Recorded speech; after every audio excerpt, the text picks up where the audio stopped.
Yeah.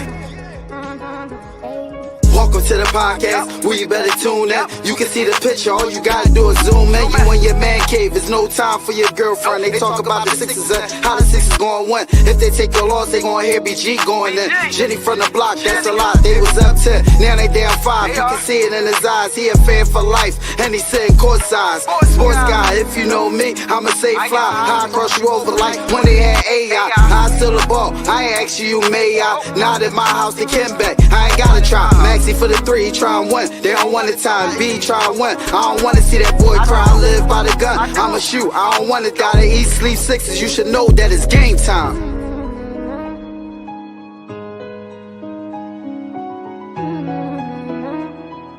Avanto, this shit wavy.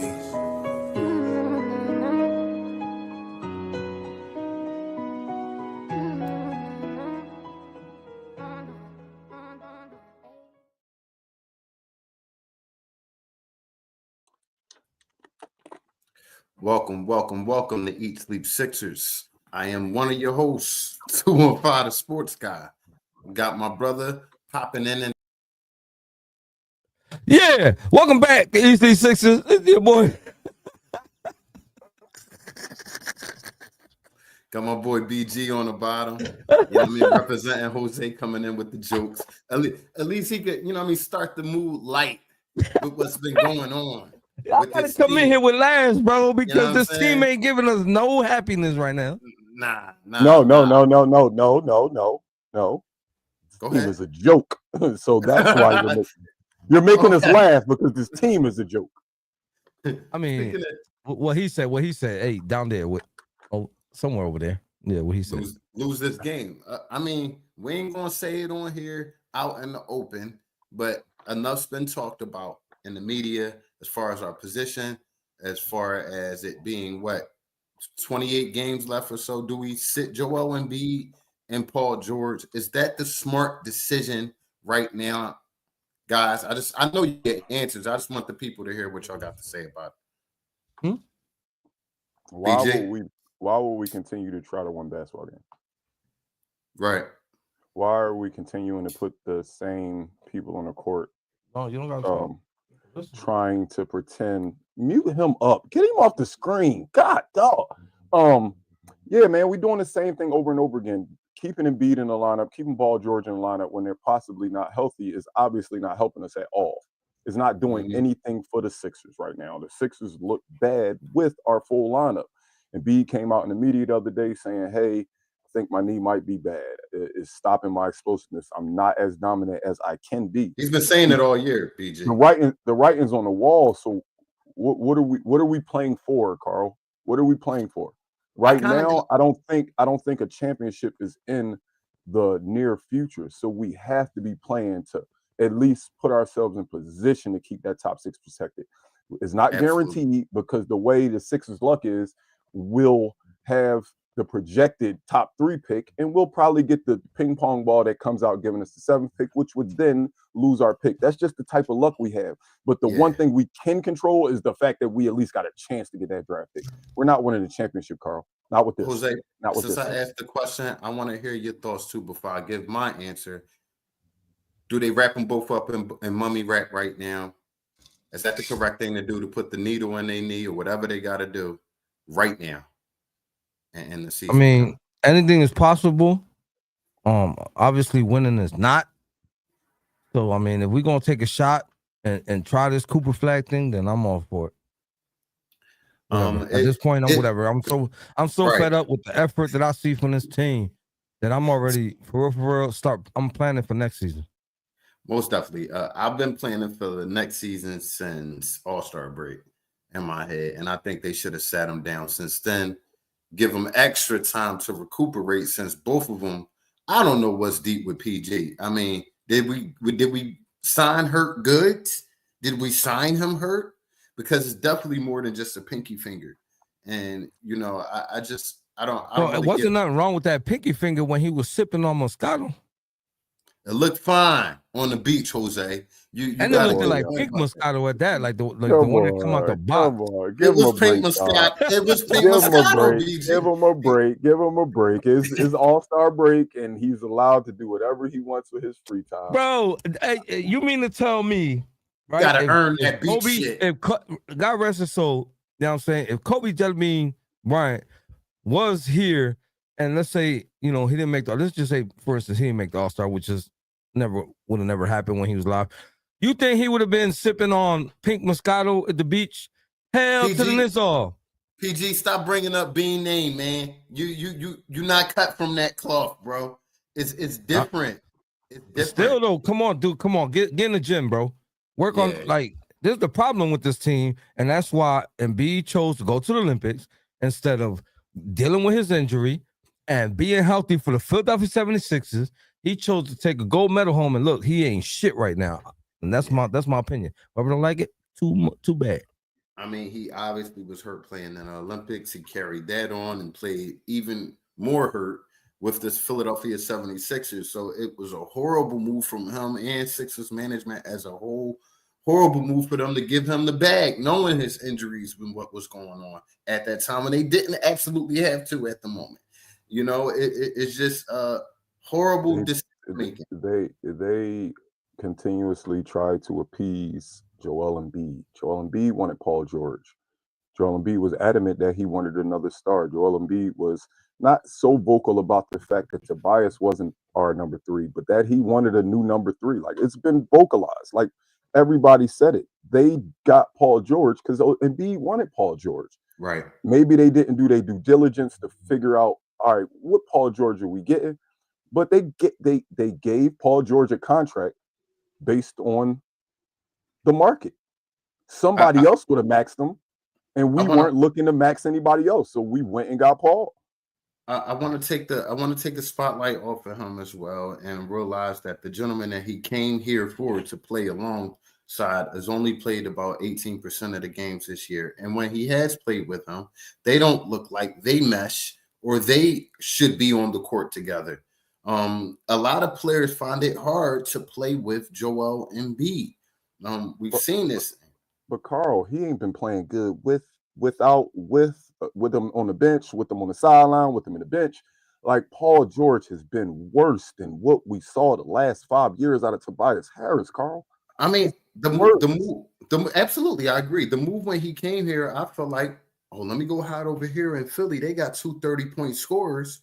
I ain't got to do but so much but 15 points per game. But then, boom, one of them hurt, both of them hurt. I got to put up points now. Kind of exposed. I got to play sent out of class. I don't like that. You understand? He did not sign up for this shit. He did not said I ain't signed up for this. He did not, bro. He did not. That's why he left over there. They was making him work a little bit too much. Then he was trying to turn his receipt in, and he was trying to go back where he came from. He said, Kawhi not playing all the time. No, let me get out of here. Damn. And Embiid not playing either all the time. This guy, man, he can't get a win. A few episodes back, I went on a rant and I said it, man. Everybody know who the common denominator is. If your math is mathing, and you look, what other MVP had this amount of players around him and still ain't win shit?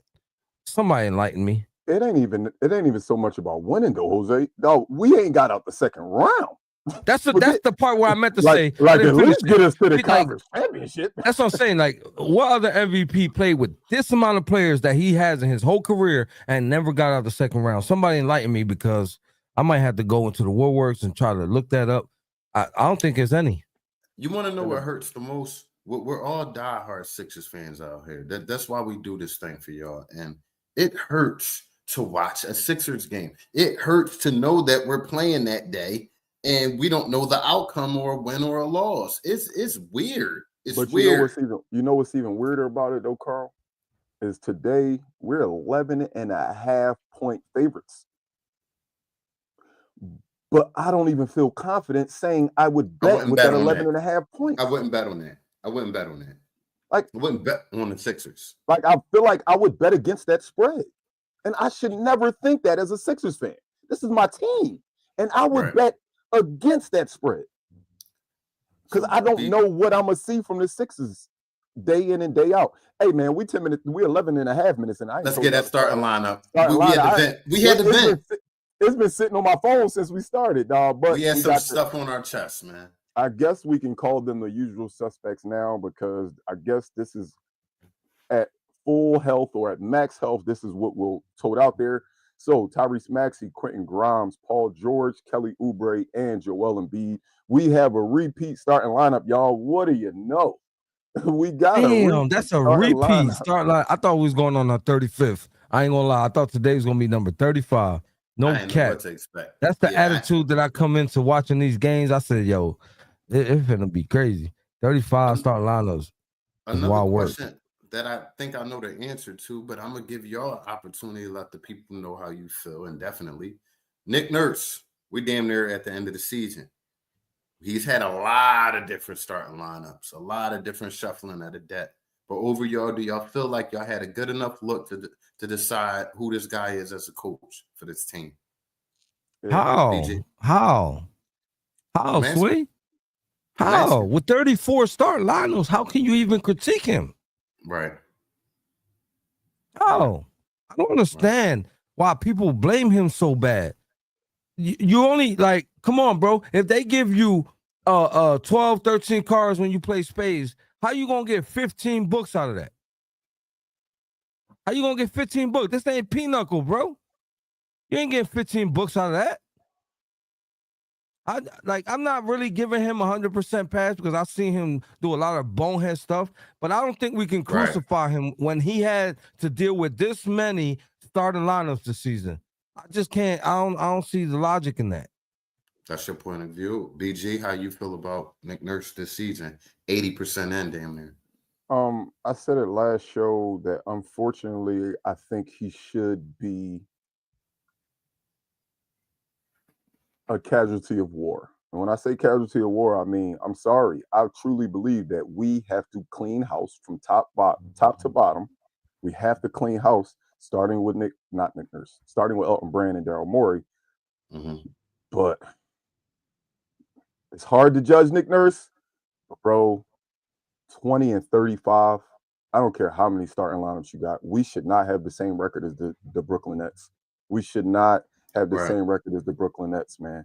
And the coach that I want in my locker room can find a way through this adversity a little bit. I'm not saying, hey, we should be number 2 in the East or number 3 in the East or anything like this.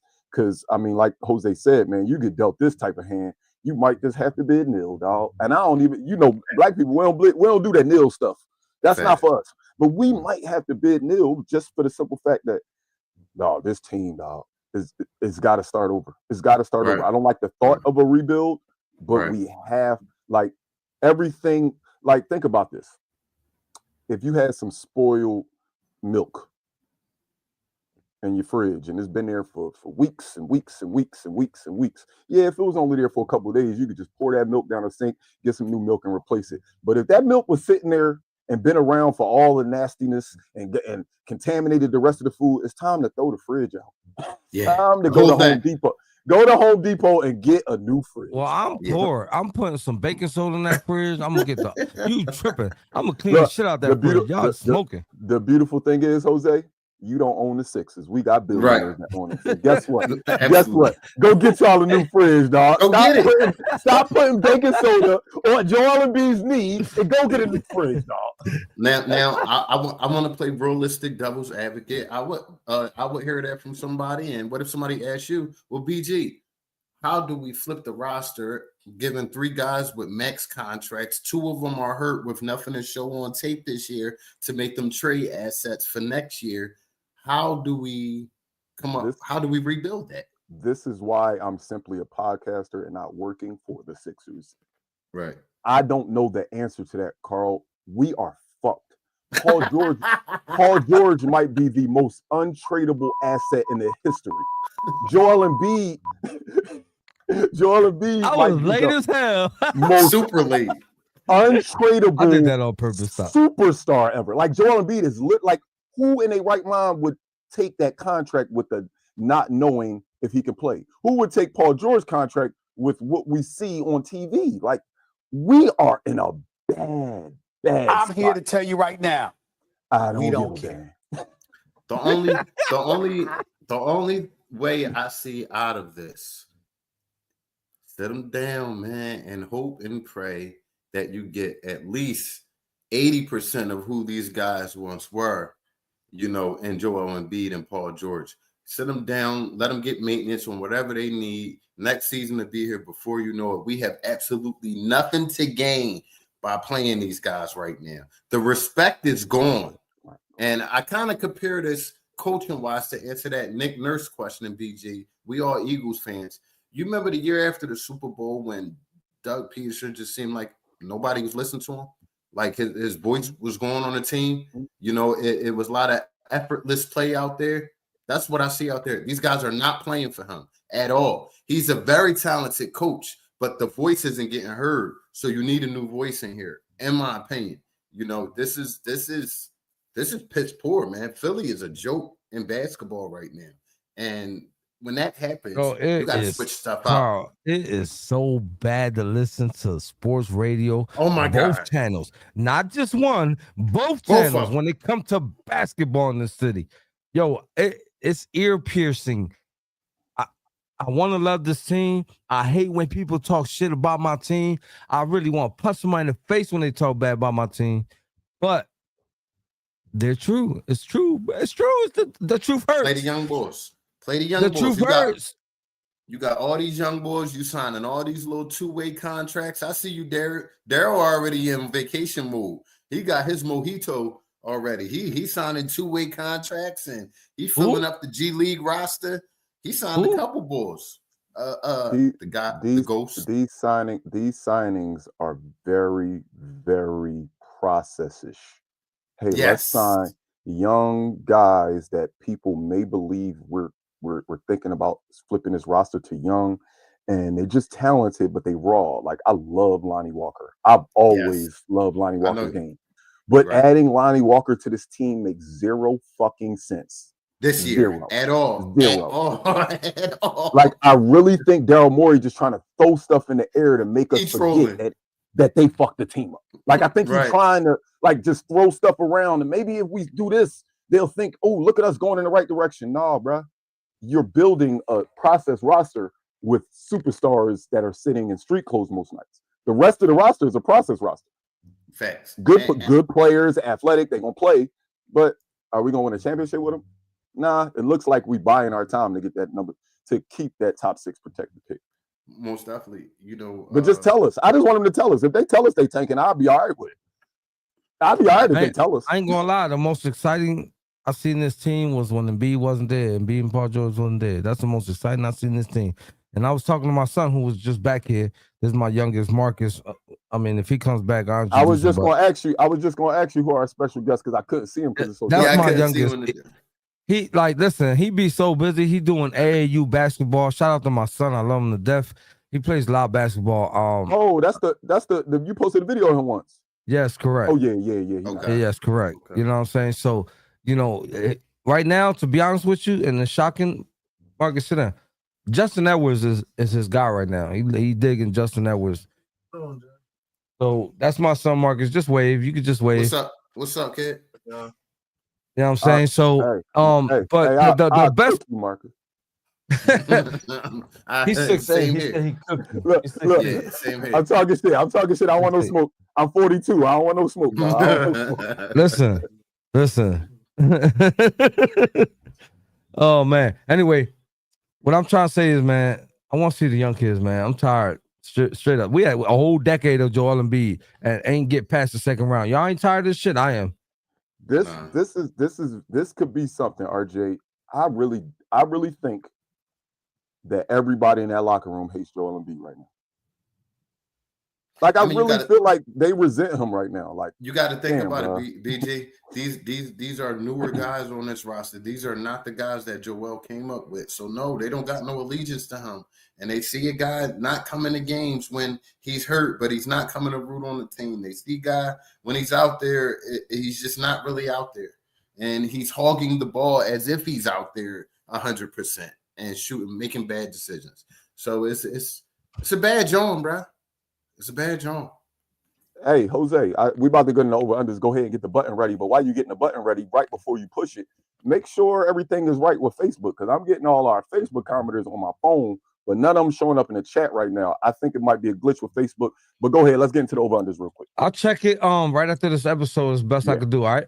Yeah, We're gonna get it on. I was You noticing. already know what time it is. And now for BG's over and under. Yeah, my bad. I ain't want to call that out, but I just noticed there's a lot of people commenting on Facebook, and I'm getting it on my phone, but it's not popping Same up. here. So we apologize. Everybody watching on Facebook, we apologize, man, if we're not getting to y'all comments. We're not ignoring you. They just not popping up on our comment screen right now. Sorry about that. But let's get to the over-unders, man. One person in the starting lineup that I am starting to like is Quentin Grimes. Quentin Grimes played really, really hard. I like the way he played basketball. I'm not asking for a lot from him. I mean, I understand that our starters are here. So can we get 12 and a half out of Quentin Grimes tonight? Absolutely. I like this kid. I think this is our future backcourt, Tyrese Maxey and Quentin Grimes. What happened to McCain? God, no, you just got rid of Eminem. He ain't here. Real quick before you continue, right? Because I think I was talking to my son when you like, yo, mute this guy when you was speaking about the starting lineup. My bad. No, you good. You good. I just need you to repeat the starting lineup real quick before and the over and under. But I didn't even want to answer or listen to the over and under because I can't remember the starting lineup. Starting lineup same as last game. So we got Maxey, Quentin Grimes, Kelly Oubre, Paul George, Joel Embiid. And what's the over and under? You said 12 and a half for Quentin? This is just Grimes for 12 and a half points. 12 and a half. That's what I thought I heard. Okay, 12 and a half. I'm gonna go over. I'm gonna go over as well, because he seems like the type that it's not like he has to play within the flow of the Joel Embiid game to be effective. He just got to go out there and be himself. Yeah, you know what I mean? Like, I don't feel like he gets lost when we get into that one-on-one basketball. Like, he hoop. So I'm gonna go with the over as well with y'all. BJ, not to cut you off. That's the one thing I loved about him the first time I saw him. I said, "Oh, he ain't no Mitch. He looking right past Joel when he asking for the ball immediately and whatnot. He's looking right past him, bro. I got this. I like that. You need that. Carl, you know what? Jose said it a second ago. These aren't the guys that Joel Embiid is used to being around. Good basketball is good basketball. I'm not gonna just give you the ball just because you're a $200 million man. It's just because you make so much money. Like, yes, I know the ownership probably wants everything to run through you, but I'm going to play good basketball at all times. And if giving you the ball is not the right basketball play, I'm not doing it. I love that. I love that about the fact that we got Grimes, 12 and a half, over and under. My son said over. Over. I like Yeah, that. Tyrese Maxey was looking real AI 2001-ish on the defensive end early on in the season. I haven't been paying attention lately if his numbers have dropped, but I need you to play them passing lanes, dog. 1.5 steals for Tyrese Maxey tonight. It's a really bad passing team, man. I like to say over. My son said over. I'm gonna say over on the simple fact that since Paul George and Embiid in the lineup again, what choice did he got to do to play the passing lanes? Hey, same thing. I was leaning towards Jose because we do have our starting lineup in our, I guess you could call our starting lineup. Maxey won't have to utilize as much on offense, hopefully. Yeah. So he'll be locked in on defense. I think he can grab those steals just because Paul George and Embiid are there, and you already know Embiid demands the damn ball every time, no matter who on the court. So yeah, Maxey could do the dirty work. All right, I said, go ahead. Oh, go ahead. Go ahead. No, go ahead. Do your thing. I said this earlier on in the year, man. It's going to be big to decide when Joel came back off that injury if he was going to be a guy that's willing to go in the flow of what was going on already, or if he would try to bring the team back to Joel land. And he came back and he tried to bring the team back to Joel land, and the offense is stuttered. And there's no more running the floor. And Yabusele is not a guy no more on this team. And he was a guy for a while. That was my concern, though, Carl. I'm not saying you were against it, but that's when I was expressing that of, hey, if they could keep it afloat until Joel Embiid comes back, oh, look how much these young guys are flourishing. And I kept saying, dog, but I don't know if they can play the way they're playing with Joel. Remember, I kept saying that. They looked good when he wasn't around for weeks and weeks and weeks because they got time to gel. But when you put a piece like Joel back in the mix, guys like not McCain. I was about to say McCain. Guys like Justin Edwards is like, oh, well, it's a little bit different now. My shots, I'm getting them a little different. I'm Like everything is different for a team when you add a guy like Joel Embiid. So that was my fear, man. Him coming back and changing the outlook of this team. Yeah. And speaking of Joel Embiid, the last over under, I'm gonna go ahead and say under before I even say it. I'm gonna go ahead and put that on the board.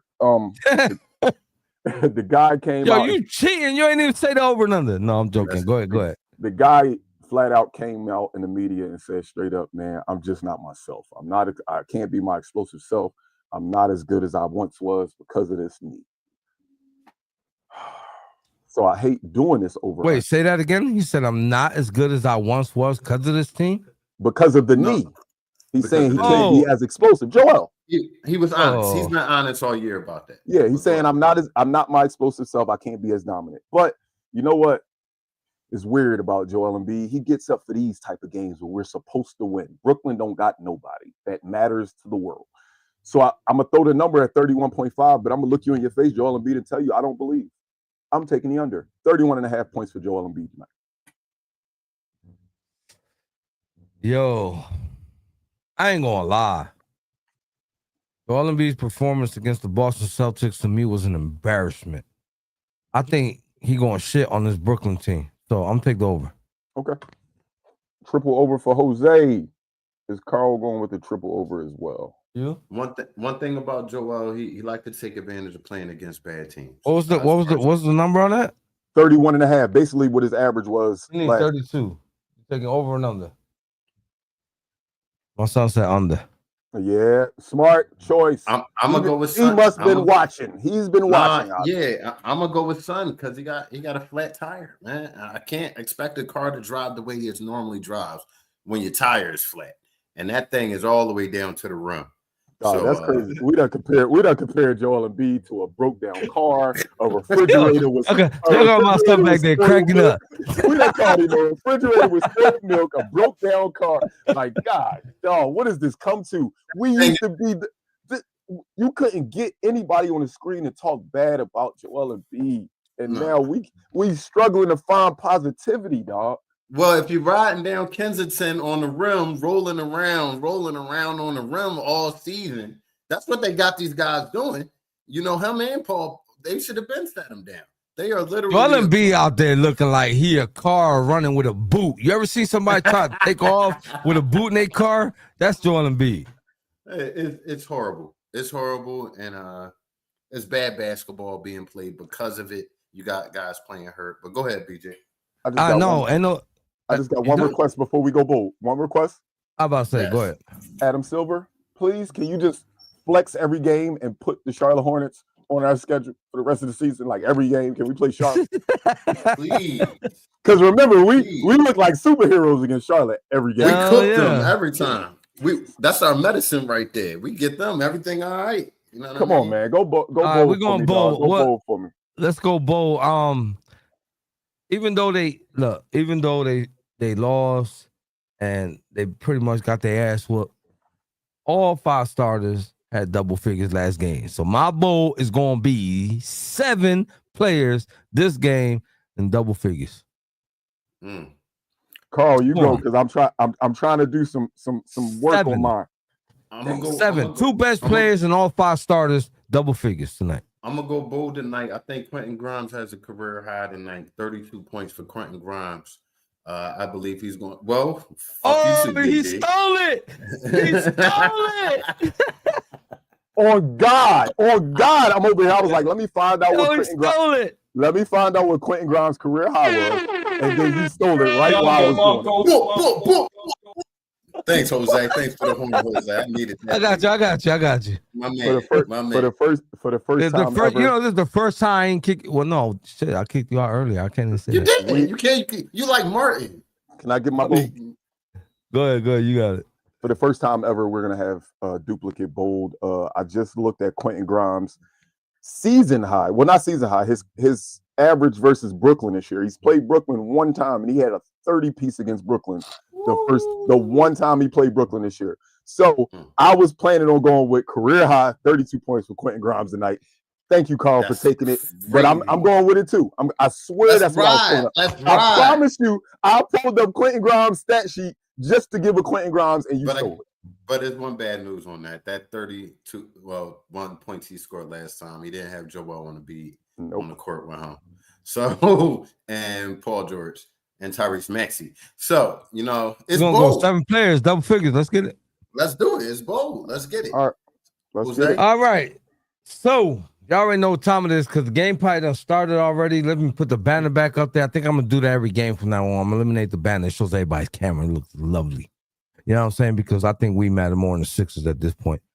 At this point. It's about us. It's about us. Come back and see us. Jose, you know how many people, when I tell them, like, they'll call me, I'll be like, yo, I'll hit you back. I'm about to jump on the Sixers pod. He was like, dog, you still be going on that? The way the Sixers playing, I said, dog, I'm locked in, dog. I'm locked in, dog. What's my name? What's my name on the screen? What's my name on the screen? For life, dog. For life. All right. Look up top. We got Spotify, Apple Podcasts, iHeartRadio, Facebook, X, Instagram, YouTube, and Twitch. So don't forget to tell a friend, about the Eat Sleep Sixers podcast. If you ain't understand what I said in English, BG, let them have it in Spanish. No te olvides, Alexide, un amigo. Que la diga un amigo. Que la diga una amiga. Basura! Basura! Hopefully not basura tonight. I told him that. He said that's crazy. He got headphones on the whole time. He heard it. That's it nice, dog. That's it nice. He understood. All right, bro. Everybody enjoy the game. We'll be back here in post game. Y'all already know. Let's go Sixers. Let's go.